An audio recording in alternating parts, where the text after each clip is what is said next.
Etme herif neyin kaldı burada?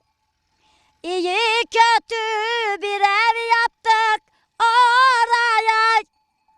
Öküz alıp çift süremem tarlada. Bu durumda nasıl gidek yaylaya? Yaylaya yaylaya ben gidemem yaylaya.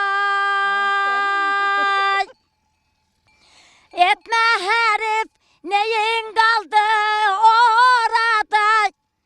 İyi kötü bir ev yaptık buraya.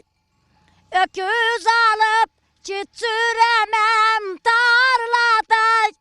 Bu durumda nasıl gidek yayla?